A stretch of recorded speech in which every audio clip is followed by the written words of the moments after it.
महर्षि दयानंद सरस्वती जी ने सत्यार्थ प्रकाश की रचना की है और इस सत्यार्थ प्रकाश के तीसरे समोल्लास का हम सभी स्वाध्याय कर रहे हैं।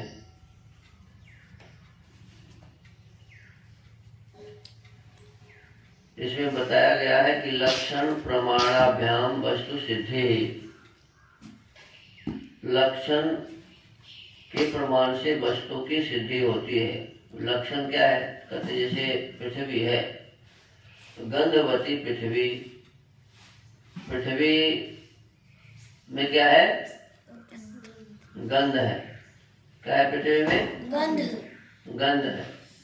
तो गंध के कारण पृथ्वी को जाना जाता है। तो पृथ्वी का लक्षण क्या हो गया? गंध। जिसमें गंध हो, जहाँ कहीं भी गंध होगा तो क्या समझेंगे कि यहाँ पृथ्वी, जहाँ जहाँ गंध होगा वहाँ वहाँ पृथ्वी होगी। फिर कहते हैं कि मान लो पहले रस है, तो रस है तो हम क्या समझेंगे कि ये जल है। तो जल का लक्षण क्या हो गया?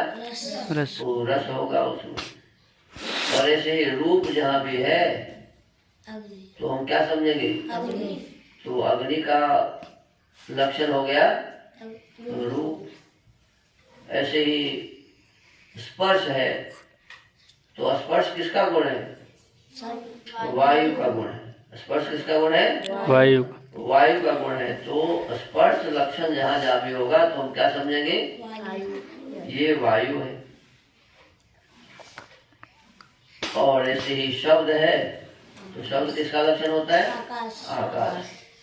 तो शब्द जो है आकाश का लक्षण है।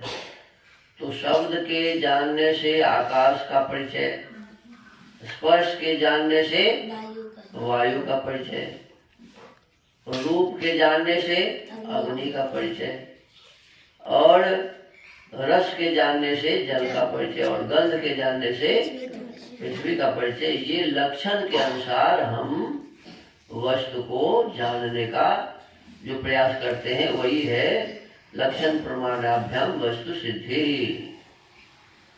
और फिर सत्यासत्य के निर्णय के लिए 8 प्रमाण भी है, प्रत्यक्ष, अनुमान, उपमान, शब्द, अर्थापत्ति, संभव और अभाव।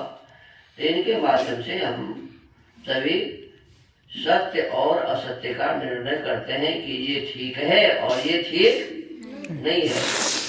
कहते लक्षण जैसा कि गंधवती पृथ्वी, जो पृथ्वी है वह गंध वाली है, ऐसे लक्षण और प्रत्यक्ष आदि प्रमाण, इनसे सब सत्यासत्य और पदार्थों का निर्णय हो जाता है। इसके बिना कुछ भी नहीं होता। लक्षण और प्रमाण के बिना कोई भी सत्य और असत्य का निर्णय नहीं किया जा सकता। अब आगे कहते हैं अथ पठन पाठन विधि। अब पढ़ने पढ़ाने का प्रकार लिखते हैं। प्रथम पाणिनि मुनिकृत शिक्षा, जो कि सूत्र रूप है, उसकी रीति, अर्थात इस अक्षर का यह स्थान, यह प्रयत्न, यह करण है। जैसे प, इसका ओष्ठ स्थान है। देखो जब हम बोलते हैं तो दोनों ओष्ठ प, दोनों सर जाता है ना, प ऐसे सर जाता है ना। तो ये प का स्थान क्या हो गया जी? ओष्ठ। प का स्थान क्या हो गया? ओष्ठ।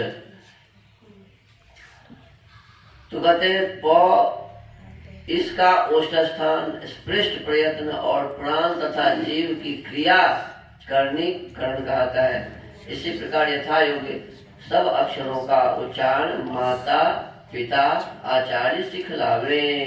पढ़ने पढ़ाने के लिए सबसे पहले क्या बताया? हमारे जो मुख से आवाज निकलते हैं उसमें जो अक्षर होते हैं, शब्द होते हैं, तो इसका सही सही उच्चारण हमें सीखना चाहिए।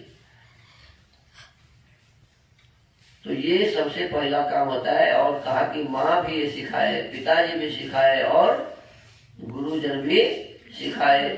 तो माँ को भी पहले पढ़ा होगा तभी तो सिखाएंगे ना। इसीलिए स्वामी दयानंद कहते हैं प्रत्येक स्त्री को विदुषी होनी चाहिए। माँ विदुषी होगी तो संतान जरूर विद्वान बनेंगे।